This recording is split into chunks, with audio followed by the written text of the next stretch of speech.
오늘 수요 기도회 시간에 하나님께서 우리에게 주신 말씀은 빌립보서 3장 4절부터 9절까지의 말씀입니다. 빌립보서 3장 4절부터 9절까지의 말씀.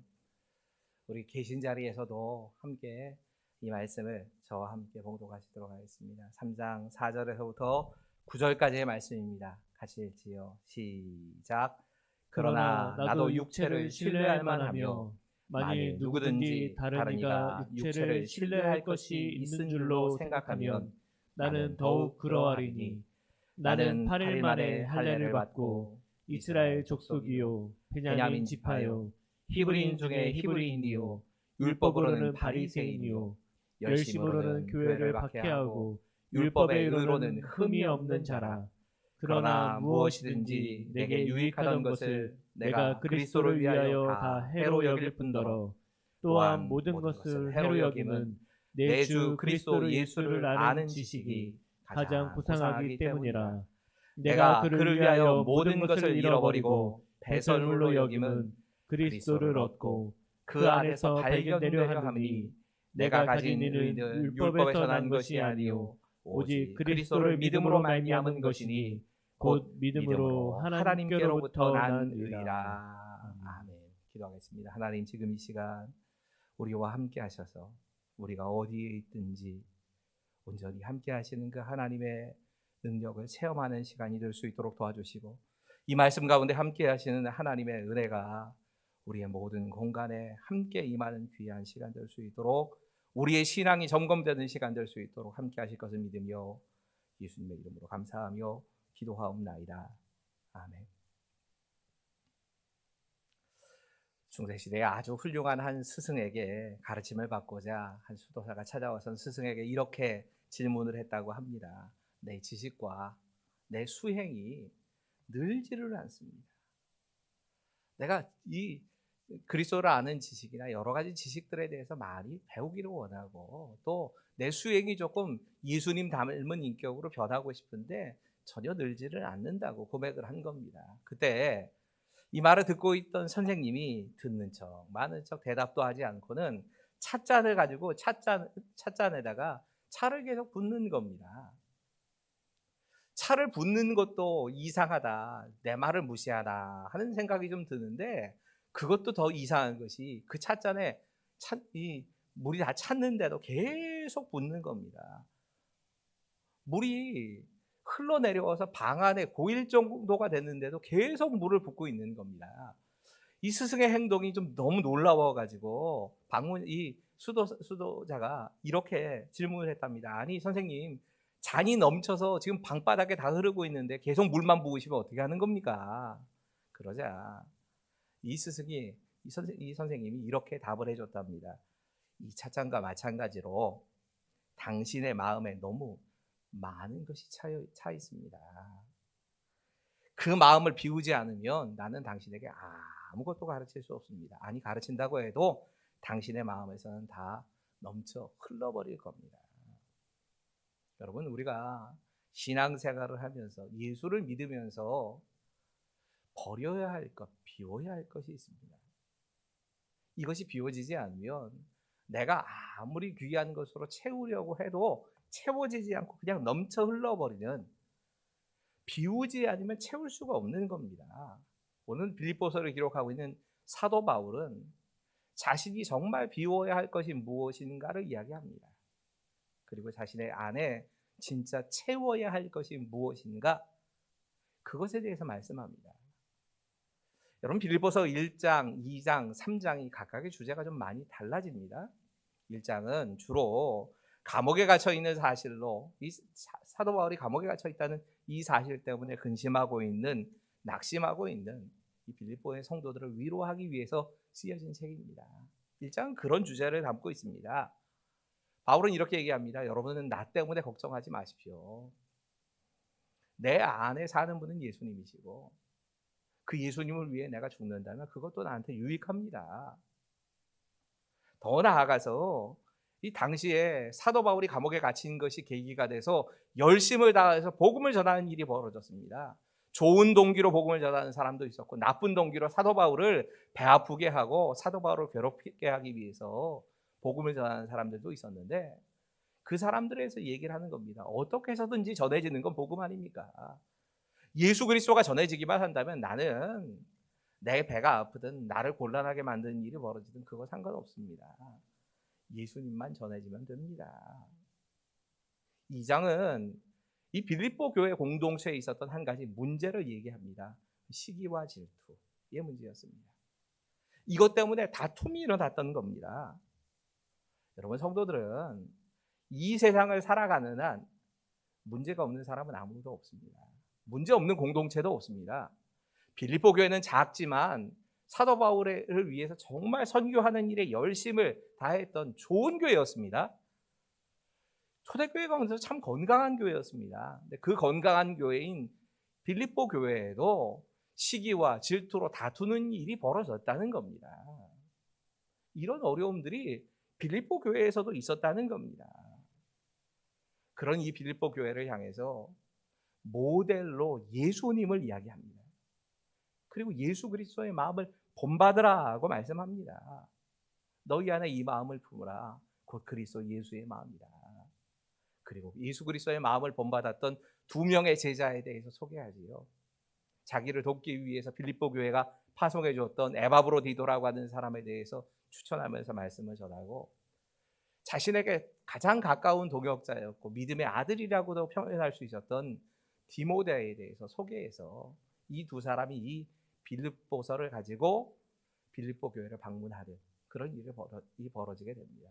3장에 오면 3장은 1장과 2장과는 전혀 다른 주제를 이야기합니다. 특별히 3장의 제일 첫 번째 주제는 우리가 정말 가지고 있어야 될 것이 무엇이고 예수를 믿는다면 비워버려야 할 것이 무엇인가를 말씀합니다. 오늘 본문 7절과 8절은 가져야 할 것 그리고 비워야 될 것에 대해서 이렇게 말씀합니다. 함께 읽지요. 시작.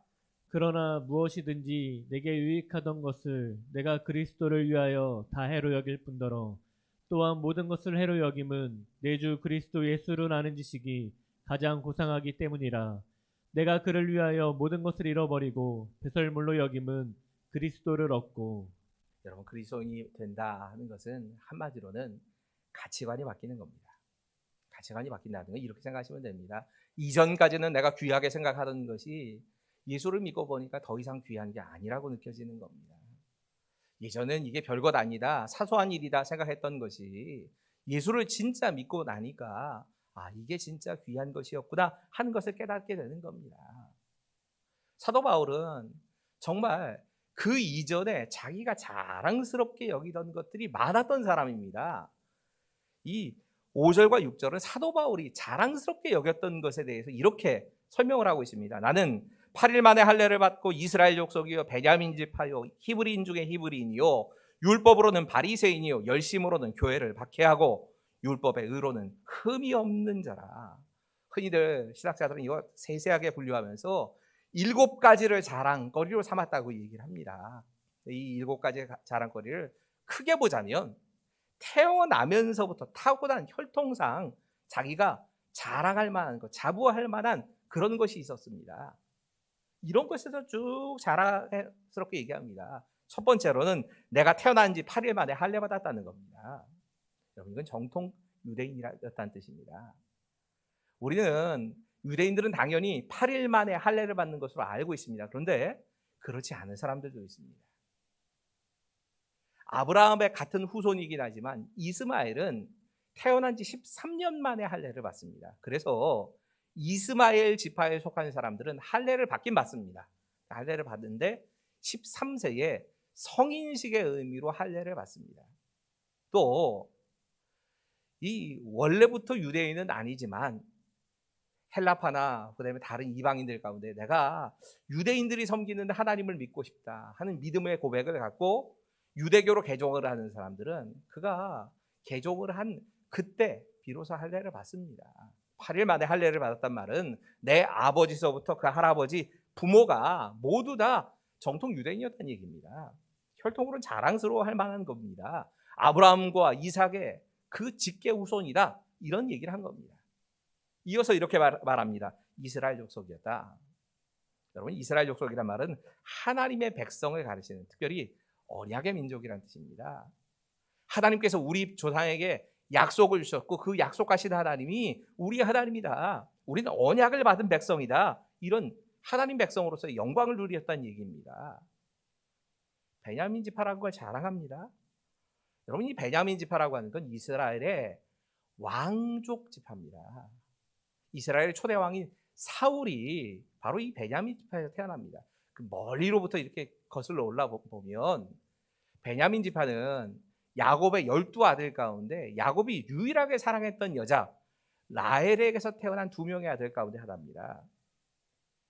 요셉 그리고 베냐민, 이 두 사람만 사실 야곱이 생각하기에 진짜 부인이라고 생각했던 이 라헬에게서 태어난 두 아들입니다. 게다가 이 12명의 아들 가운데 베냐민 지파가 자랑스러워했던 건 다른 지파는 다 가나안 땅에서 태어난 게 아닌데 자기들만 이 가나안 땅에서 태어난 지파라고 생각을 했다는 겁니다.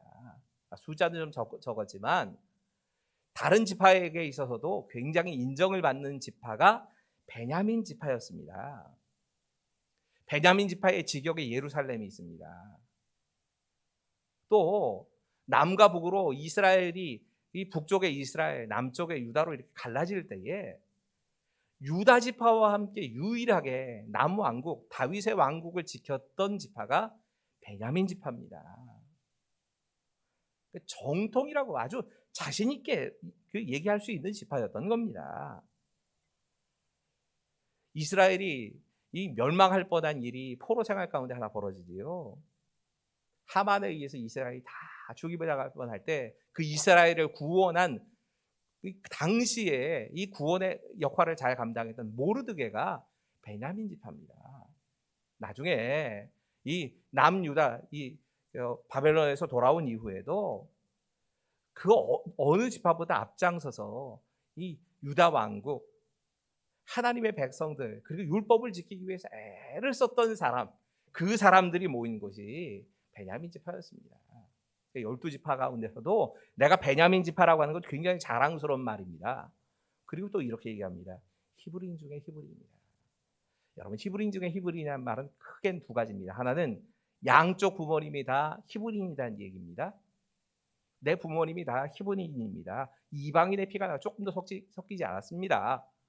또 다른 의미로는 아버지, 할아버지 다 유대인의 관습을 계속해서 잘 지키고 있는 유대인의 삶을 살았고 어렸을 때부터 내가 그렇게 자란 사람입니다. 이렇게 얘기를 하는 겁니다. 우리식으로 말하자면 내가 모태신앙인데 우리 할아버지, 우리 아버지, 그 위에 할아버지까지 다 예수를 믿는 집안에서 내가 태어난 사람입니다.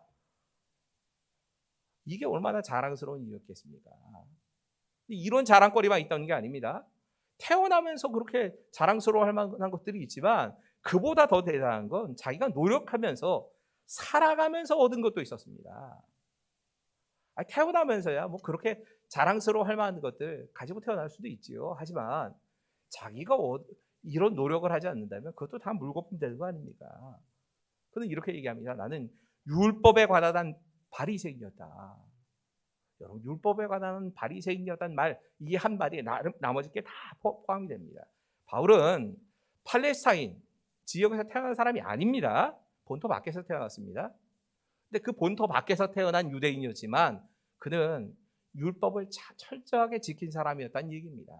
바리새인은 율법을 철저하게 지키는 사람을, 율법에 정통하고 철저하게 지킨 사람을 상징적으로 말하는 겁니다.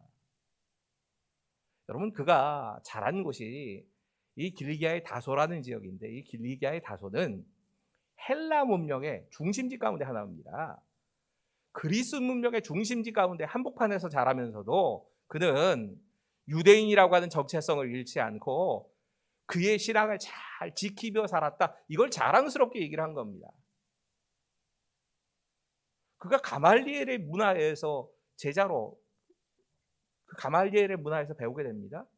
여러분, 가말리엘이라는 사람은 유대인 스승 가운데, 당시의 스승 가운데 가장 그 밑에 들어가서 제자가 되어서 배우고 싶은 그런 스승입니다.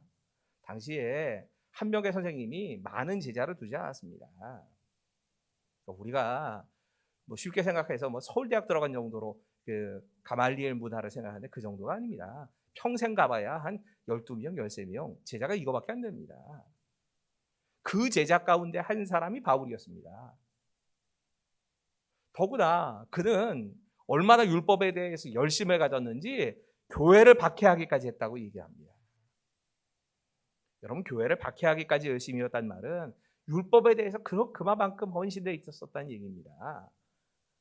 나중에 크리스찬이 되고 보니까 참 그게 후회될 일이 됐지만 유대인으로서는 기독교를 박해하는 게 당연하다 생각했고 그 일에 열심을 냈다는 겁니다.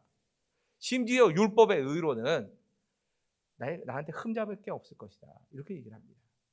여러분, 바리새인들은 617가지의 율법을 정해놓고 그 율법을 다 지키려고 애를 썼습니다. 그런데 바울은 거기서 한술 더 떠서 내가 그 617가지의 그 의 가운데 이 바리새인이 지켜야 한다는 율법 가운데 안 지키게 하나라도 있으면 찾아봐라. 나 자신 있다. 지금 그 얘기한 겁니다. 이 외적인 기준으로 봐서 그 속이 어땠는지 모르지만 내가 흠이 없이 그 모든 걸 다 지키고 살았다는 겁니다. 우리가 무슨 굳이 뭐 10계명 정도 지키는 게 아니고 617가지를 하나도 흠 없이 지켰다. 이게 얼마나 자랑스럽겠습니까? 그런데 그가 다메섹으로 가는 도중에 예수님을 만나게 되죠. 예수님 만나고 보니까 모든 게 다 무너진 겁니다. 내가 자랑스럽게 생각했던 그 모든 것들이 하나도 자랑스러운 것이 아니고 마치 배설물, 쓰레기처럼 느껴졌다는 겁니다. 우리 함께 다시 한 번만 8절의 말씀을 읽습니다. 시작. 또한 모든 것을 해로 여김은 내 주 그리스도 예수를 아는 지식이 가장 고상하기 때문이라. 내가 그를 위하여 모든 것을 잃어버리고 배설물로 여김은 그리스도를 얻고. 여러분, 지금까지 자기가 그렇게 누리고 있던 좋은 것들, 그 모든 것들에 대해서 가치 없는 것이라고 결론을 짓는 겁니다. 아니, 가치 없는 것 정도가 아니라 배설물이라고 얘기를 합니다. 무가치한 것 정도가 아닙니다. 자랑할 수 없는 것이라고 얘기하는 게 아니라 이건 쓰레기다, 배설물은 똥이나 오줌이란 뜻이 아닙니까? 똥이나 오줌 같은 것이다. 오히려 예수님을 아는데 이게 나에게 방해거리가 되고 내가 이것 때문에 이 좋은 거 가졌다는 것 때문에 예수님을 아는 데는, 예수님과 사귀어 사는 데는, 예수님이 주시는 그 의로움을 힘입는 데는 이게 하나도 도움이 안 됐다는 얘기입니다. 방해거리가 됐다는 겁니다. 자체로는 나쁜 게 뭐가 있습니까? 정말 귀한 거 아닙니까? 그 귀한 모든 것이 예수님과 함께 나란히 놓고 봤더니 예수 만나는 데는 해가 된 겁니다. 쓸데없는 정도가 아니라 해가 된 겁니다. 내가 지금까지 상속받아서 정말 이걸 귀하다고 생각했던 것들이 그것 때문에 예수님을 알고 예수님 만나는 데는 방해거리가 됐고, 내가 지금까지 노력해서 애를 쓰면서 이루어놓은 그 업적들이 오히려 예수님 앞에 내가 겸손하게 나아가는 데는 방해거리가 됐다는 겁니다. 하나님으로부터 나를 도리어 멀어지게 하더라는 겁니다. 내가 돈이 많다는 것이, 많이 배웠다는 것이, 높은 지위에 있다는 것이, 좋은 사람 많이 안다는 것이, 사회적으로 명성을 가지고 있다는 것이 예수님을 아는 데는 방해거리가 된다고 얘기를 하는 겁니다. 많이 가졌다는 게 도움이 안 된다는 겁니다. 내가 신학의 가문에서 자라서 내 할아버지가 장로님이고 아버지가 목사님이고 어머니가 권사님이라는 사실이 오히려 예수님 아는데, 복음을 아는 데는 방해거리가 됐다고, 이거 고백한 겁니다. 여러분, 진짜 질문해봐야 하는 건 이겁니다. 나의 자랑은 바뀌어져 있습니까? 내가 이전에 가지고 있던 자랑거리가 똑같이 지금도 자랑거리로 남아있는 거 아닙니까? 내가 지금 자랑하고 있는 건 뭡니까? 오늘 그리스도 예수를 자랑한다라고 말을 하는데, 그리스도 예수를 자랑한다는 말은 단순히 무슨 내가 예수를 믿는다는 뜻이 아닙니다. 내가 예수 믿는 것에 대해서 기꺼이 지지하고 내가 이것만큼은 절대로 놓치지 않겠다, 내가 이 일에 대해서는, 이 입장이나 이 소신에 대해서는 결코 변하지 않는다, 이런 정도의 차원이 아닙니다. 여러분, 자랑스럽게 여긴다라고 하는 건 그 일에 대해서 헌신한다는 뜻입니다. 내 그 일을 위해서 기꺼이 대가를 바친다는 얘기입니다. 그 일이 너무너무 귀한 것이기 때문에 그 일을 이루기 위해서 내가 할 수 있는 한 최선의 노력을 다한다는 겁니다. 제가 이 설교 준비하면서 계속 그런 생각을 해봤습니다. 내가 정말 목사로서 나는 뭘 그렇게 자랑스럽게 생각했던가. 가만히 생각해보니까 제가 이 장로교 통합 측의 목사라고 하는 것에 대한 굉장히 자부심이 있었다는 걸 알았습니다. 사실 이 입고 있는 옷부터 그러지 않습니까? 다른 그 교단 마크가 아니라 지금 우리 교단 마크가 새겨져 있는 옷을 성직자복이니까 이 성직자복을 참 즐겨 입는 사람 아니었습니까? 그러기 때문에 우리 교단이 지켜야 되는 가치라고 하는 것 때문에는 헌신할 수 있고 그 일을 위해서는 뭐 때로는 눈물도 흘리고 땀도 흘리고 그럴 수 있다고 생각하고 살아왔던 겁니다. 지금 생각해 보니까 지금 그게 정말 자랑스러워해야 했던 것일까를 다시 한번 돌아봅니다. 내가 목사라고 하는 게 자랑스러운 일이었을까? 이게 진짜 혹시라도 예수 그리스도를 만나는 데는 방해거리가 아니었을까? 이게 나에게 교만이 아닌가? 여러분 그런 뭔가 없습니까? 그 자체로 나쁜 게 아닙니다. 좋은 겁니다. 분명히 귀한 겁니다. 하지만 예수님을 만나는 데는 방해거리가 됩니다. 내가 예수 그리스도의 의를 붙잡는 데는 방해거리가 되는 것이 있습니다. 자랑한다는 말은 진짜 큰 소리로 말한다는 뜻이 있습니다. 내가 예수님을 믿는다고 하는 것이 너무 자랑스럽고 내 안에 계신 예수님이 너무 자랑스럽기 때문에 그 예수님에 대해서 다른 사람에게 자꾸 이야기하고 소개하고 다니는 겁니다. 이게 자랑하는 겁니다. 내가 예수 그리스도 안에 있다고 하는 것을 자랑합니다. 내가 예수님을 정말 신뢰하고 있고 그 예수님 때문에 힘을 얻고 그 예수님을 의지하며 살아가는 것, 이걸 내가 자랑하고 산다는 얘기입니다. 진짜 묻고 싶습니다. 저와 여러분은 예수님을 자랑하는 사람들입니까? 그냥 예수 믿는다고 하는 것에 만족하고 살고 있지는 않습니까?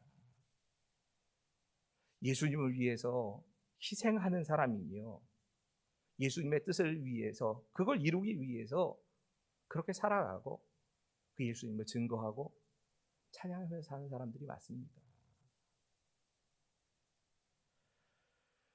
오늘 사도 바울이 자신이 그렇게 가치 있다 생각하는 것을 버리게 되는 이유를 이렇게 설명합니다. 나는 예수 그리스도를 얻고 그 안에서 발견되기를 원한다. 오늘 9절의 말씀이 표준세 번역으로 좀 읽으면 더 이해가 빠를 것 같아서 제가 표준세 번역으로 읽어드리겠습니다. 나는 그리스도 안에 있는 사람으로 인정받으려고 합니다. 나는 율법에서 생기는 나 스스로의 의가 아니라 그리스도를 믿는 믿음으로 말미암아 오는 의, 곧 믿음에 근거하여 하나님에게서 오는 의를 얻으려고 합니다. 내가 주님을 더 깊이 알기 위해서 그 사명을 감당하는데 이전에는 정말 귀하게 생각했던 것들이 방해거리가 됐다는 겁니다. 그래서 그걸 다 배설물로 버리겠다 이렇게 고백을 하고 나서 오직 나는 예수 안에 있는 사람으로 인정받기를 원한다. 근데 이것 때문에 버린다는 겁니다. 그게 안귀해서 버리는 게 아니라 예수 안에 있는 사람이 되기 위해서 내가 그걸 버린다는 겁니다. 내가 스스로 만들어내는 그런 의의가 아니라 율법을 지킴으로 의롭게 되는 것이 아니라 예수를 믿는 믿음으로 예수님께서 우리에게 주시는 그 의로움을 얻기 위해서 참 귀한 거 맞지만 그걸 다 나는 배설물로 생각하고 버리겠다 이렇게 말하는 겁니다. 이전에도 아마 이 이야기를 설교의 예화로 사용했을 겁니다. 그래서 여러분이 들어본 이야기일 겁니다. 한 목사님께서 뭐 이름도 밝혀도 충분히 상관없는 분이지요. 백주년 기념교회를 사역하시는 이재철 목사님께서 언젠가 설교를 하시면서 주님의 교회에 있을 때 사역하실 때에 아마 만났던 이 이야기인 것 같습니다. 이런 이야기를 들려주셨던 일이 있습니다. 그 교회 고등부 아이 하나가 목사인 자기가 보기에도 너무 좀 걱정스러울 정도로 예배에 열심히 참여하더랍니다. 고등학교 1학년 아이가 수요기도회, 금요기도회, 토요일이면 청년들을 위해 찬양 집회가 있었는데 찬양 집회, 그 주일 오전 예배서부터 자기 고등부 예배서부터 시작해서 어른들의 예배, 모든 예배를 다 참석하면서 하루 종일 교회에 있는 겁니다. 고등학교 1학년 때만 그럴 줄 알았는데 고등학교 2학년, 고등학교 3학년이 돼서도 그러는 겁니다. 은근히 조금 걱정스러운 마음으로 지켜봤답니다. 참 희한한 건 그 아이의 부모가 이 아이를 안 막는 겁니다. 신앙생활을 이렇게 하도록 안 막더랍니다. 속으로는 약간 기도가 되더랍니다. 이 아이가 혹시라도 이러다가 이 대학 못 들어가서 신앙이 실족하면 어떡할까 하는 마음이 들어서 은근히 기도가 저절로 나오더랍니다. 그의 시험을 쳤습니다.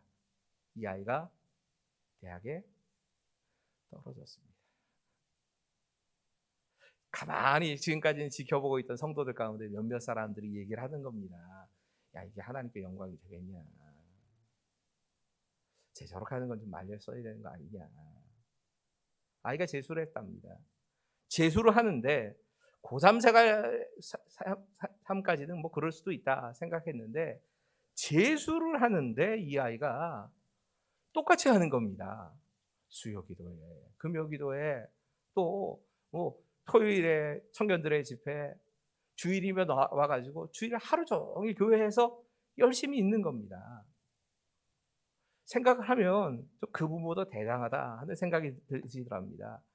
근데 그렇게 재수를 하고 또 떨어진 겁니다. 이번에는 교회 안에서 그냥 수근수근 거리는 몇몇 사람 수근수근 거리는 게 아니라 교회 전체에 화제거리가 될 겁니다. 이게 진짜 하나님께 영광이 되지 않을 만한 그런 거리가 되어버린 겁니다. 재수에서 그치지 않고 삼수를 하게 됐습니다. 다들 좀 어른들의 입장에서 정신 좀 차렸겠지 이런 생각을 했답니다. 재수도 하고 이제 삼수 하는데 남자아이니까 이제 삼수 끝나면 삼수에서 실패하면 남자아이들 군대 가야 되거든요. 그러니까 삼수할 때는 좀 정신 차리겠지 뭐 이렇게 생각을 했는데 똑같이 주일이면 공부하지 않고 그냥 교회에서 살면서 신앙생활 똑같이 하더랍니다. 솔직히 사람들이 미쳤다고 얘기를 하더랍니다. 수근수근거리더랍니다. 저는 이 목사님도 대단한 분이라고 생각하는데요. 이쯤 되면 목사님에게도 성도들이 찾아와가지고 저거 좀 말리셔야 한다고 부모 불러서 뭐라고 얘기하셔야 된다고 뭐 이런 사람이 왜 없었겠습니까? 목사님도 지금 삼수에서 떨어지면 저 아이가 군대를 가게 되는데 이거 어떻게 해야 되느냐 하는 마음이 들면서도 저게 믿음을 지키려고 하는 행동인데 그걸 목사가 말릴 수는 없다는 생각 때문에 참고 이제는 기도가 그냥 저절로 나오더랍니다. 이 정말 자신의 자녀들이 아직 뭐 고등학교를 갔던 순간 아니었습니까? 가장 많이 그때까지는 누군가를 위해서 가장 많이 기도한 이 수험생을 위해서 가장 많이 기도한 게 이 아이 때문이었다고 나중에 얘기하시더라고요. 근데 이 아이가 3년 동안 또 같은 대학을 또 쳤습니다. 의료 선교사가 꿈이다 해가지고 이 삼수하는 그 순간까지 연세대학교 의과대학만 시험을 친 겁니다. 한 번 하고 다음번 또 다음번 하면 아무리 열심히 했어도 좀 낮춰서도 지원을 할 만한데 그러지 않았답니다. 삼수 후에 학생이 합격을 했답니다. 그리고 이 아이의 어머니가 목사님을 찾아오신 겁니다. 어머니가 이 목사님에게 이야기했던 말이 목사님에게 잊혀지질 않는답니다. 목사님 기도해 주셔서 감사합니다. 그리고 이렇게 얘기하다 합니다. 사실 말 안 했지만 저도 많이 갈등했어요. 아이에게 1년만 공부하고 신앙생활을 나중에 조금만 늦췄다 하면 어떻겠냐고 대학 들어가서 하면 어떻겠냐고 그렇게 말하고 싶었습니다. 참느라고 혼났어요.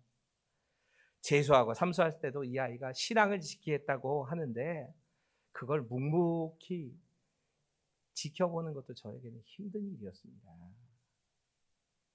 근데 이 어머니가 정말 잊을 수 없는 이야기를 하시더랍니다. 이렇게 말을 합니다. 한대 목사님, 아이를 대학에 보내놓고 전 너무 감사할 수 있었던 것이 제가 아이를 보면 안심이 된다는 거예요. 세상의 문화가 제 아무리 타락했다고 해도 고3 재수하면서 삼수하면서까지 군대 영장 받아놓고도 끝까지 신앙을 지키려고 했던 제 아들을 흔들 수는 없을 것이라고 생각하니까 발 쭉 펴고 잠잘 수 있어요. 전체 아이 걱정 안 해요. 여러분, 이 학생이 삼수에서 좋은 대학 들어갔다는 얘기를 말씀드리는 거 아닙니다. 그렇게 적용하지 마십시오. 실패할 수도 있습니다. 이렇게 믿음을 지키려고 하다가 세상적으로는 성공하지 못하고, 자기가 원하는 대학 가지 못하고, 자기가 원하는 직장 갖지 못하고, 믿음을 지키려고 하지만 어려움 속에서 헤어나오지 못하는 사람들도 있습니다. 그들의 삶에 대해서 폄하하려고 하는 생각 조금도 없습니다. 지금 제가 말씀드리려고 하는 건 세상적인 성공이 아니라 이 아이가 믿음으로 승리했다는 걸 말씀드리려고 하는 겁니다. 하나님의 테스트를 통과했다는 얘기를 하는 겁니다. 그 어려운 고등학교 3학년 재수 삼수를 하는 순간에도 믿음을 지켰던 아이라면 엄마만 그렇게 생각하실까요? 하나님도 똑같이 생각하실 거예요. 그래, 너라면 의료 선교사로 어떤 자리에다 데려다 놔도 내가 원하는 그 하나님 나라를 이루는 일에 넌 합격. 이렇게 말씀하셨을 거라는 겁니다. 그럼 점검해 보시지요. 우리의 신앙을 좀 점검해 봅시다. 내가 진짜 예수님의 사람으로 인정을 받는 것을 위해서, 하나님이 주시는 의를 얻는 것을 위해서 내가 지금까지 정말 소중하다고 생각했던 그 어떤 것을 사도 바울이 말하는 것처럼 배설물처럼 내려놓고 있는가? 내가 예수 믿은 후에 내 생각이, 내 가치관이 달라졌습니까? 하나님께서 오늘 본문에서 점검하라고 하십니다. 좀 기도하실 텐데요. 두 가지 놓고 좀 기도했으면 합니다. 하나는 우리 코로나19라는 이 상황을 놓고 좀 기도합시다. 특별히 좀 이렇게 기도해 주십시오. 이번 코로나19 때문에 이 교회를 대면 예배를 드릴 수 없고 비대면으로 예배를 드리면 참 제 안에도 갈등이 많습니다.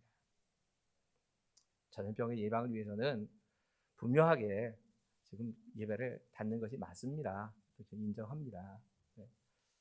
사실은 이게 12월 28일까지 이 조치가 지금 취해지게 된 2.5단계는 뭐 다른 분들 오해하시는 분들이 계세요. 이건 비대면 예배를 아예 정부가 정한 겁니다. 20명 이하라고 되어 있는데 그 20명 이하라는 건 큰 교회에 방송을 하는데 방송에 꼭 필요한 인원이 20명 이하로 줄여서 하라는 얘기지, 아예 비대면이 못 밖에서 나왔습니다.